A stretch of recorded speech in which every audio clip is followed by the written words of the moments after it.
All right, y'all. So buckle up, strap in, get yourself a pen and a pad, because we about to go in. Remember that we're following a motif here. The dragon was on the seashore waiting for the first beast to arise from up out of the sea. Now we have the second beast appearing.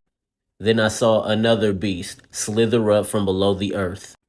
He had two horns like a ram, but spoke like the dragon. Now, just like the first beast here, the first beast represents not only the kingdom as a whole, but also the seat, right? The seat of the leader, the seat of the Caesars. Likewise, the second beast represents a particular seat, you know what I'm saying, of leadership. In this case, it's the high priest, the Jewish priesthood at this time. That was the second beast.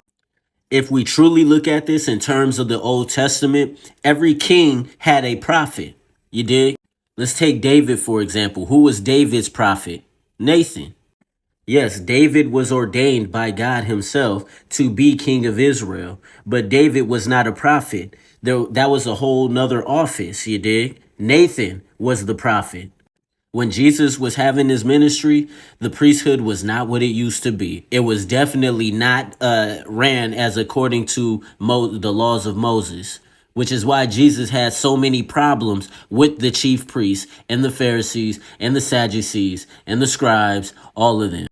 You see, the Pharisees and the Sadducees did not get along, but they were united together with one purpose, and that was getting Jesus up out of here.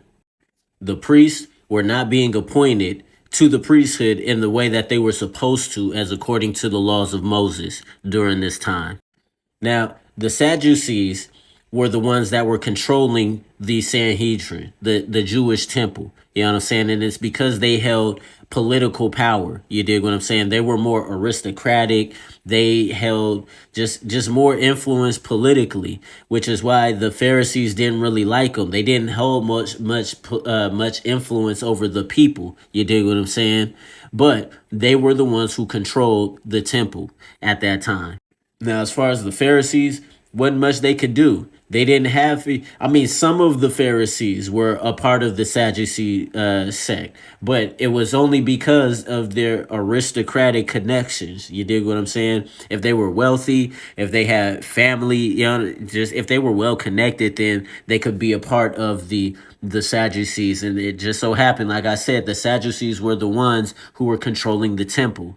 The only Pharisee that Jesus actually liked and was cool with was Nicodemus. You're going to have to read John chapter 3 to know what I'm talking about. The rest of these MFers, sons of the devil. Now, why was Jesus always at odds with these people? Because they were supposed to be the priests. This is the priesthood. They were supposed to represent God on earth to the nations. Instead, just like their fathers, you know what I'm saying, and how they acted towards the prophets, when God was sending the prophets, they would lead the people into idolatry. Likewise, these leaders, when they seen Jesus doing all those things, all those miraculous works, people being healed, demons being cast out, what did they say? Oh, you're doing that by the power of Beelzebul. That's blasphemy. Jesus said, I'm doing this by the Spirit of God. And if it's so that I'm doing this by the Spirit of God, that means the kingdom of God is upon you right now. Look at this, Matthew 21, verse 23. When he entered the temple, the chief priests and the elders of the people came to him while he was teaching and said, by what authority are you doing these things? And who gave you this authority? It's an interesting question because we know where the first and the second beast get their authority from.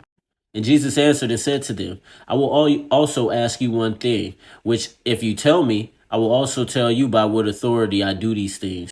The baptism of John was from what source? From heaven or from men?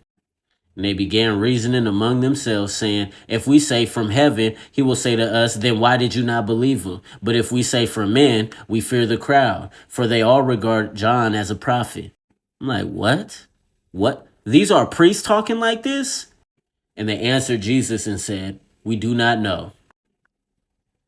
So Jesus also said to them, neither will I tell you by what authority I do these things. These ain't the mouthpieces of God, y'all. These ain't the representatives of God on earth, y'all. The representatives supposed to be the priests of God to the nations, setting a good example for the nations. And they just out here lying. They're reasoning. They got these reasons, but they're lying. They just lied to Jesus. Oh, we don't know. We don't know while John was doing these things. Liars, you feel me? That's why he called them that. Blind guides, you feel me? They had horns like a ram, but they spoke like the dragon. Y'all following? When he was in the presence of the first beast, he acted with all the powers of the first beast, or the authority. Exousion is the word. Kaitain exousion to proto theriou, right? Pasapoye. So like all of the authority of the first beast he did in front of him. He was the reason that the whole earth, everyone, worshiped the first beast whose mortal wound had been healed, or what does this say, reverted? It had been healed. Now, again, this is hyperbolic language. It's meant to be exaggerated. The whole earth, everybody in the whole world. No, just locally, you know what I'm saying? In this imperial setting. All right, so let me read y'all something from church history in plain language real quick. And this is in regards to, you know what I'm saying? They're trying to make everyone worship the first beast.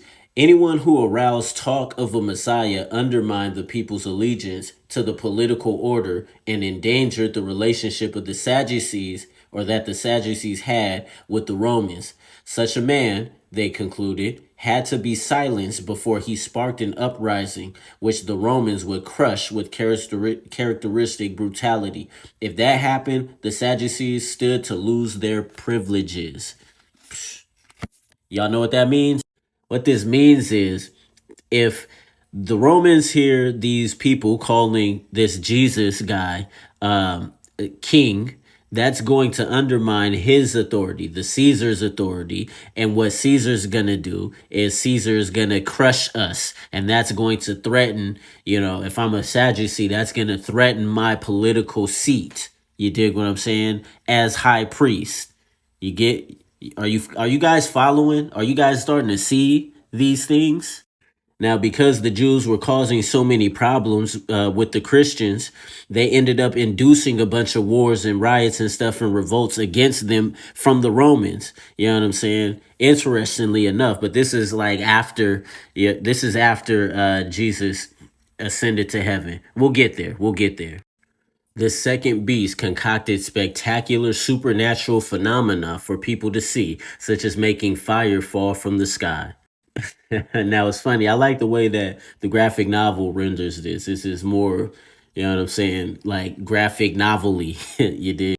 The LSB just reads, and he does great signs so that he even makes fire come down out of heaven to the earth in the presence of men.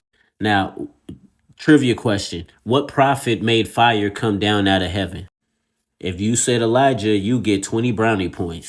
Now, again, guys, this is in the context of a vision. There's no reason to believe that someone has to actually come, has to literally come and to literally do these things. No, the point of this is just that he's so convincing. You know what I'm saying? The people believe so much about this person, you know what I'm saying? Or whoever is in that seat of high priest.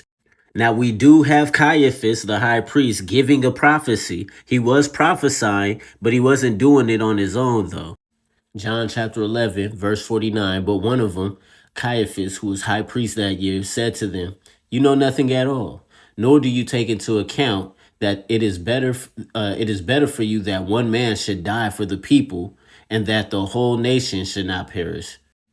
Now, he did not say this from himself, but being high priest that year, he prophesied that Jesus was going to die for the nation, and not for the nation only, but in order that he might also gather together in one the children of God who are scattered abroad. So from that day on, they planned together to kill him. Super sick, y'all. But check it out. We'll pick it up again, verse 14 in the next video. Deuces.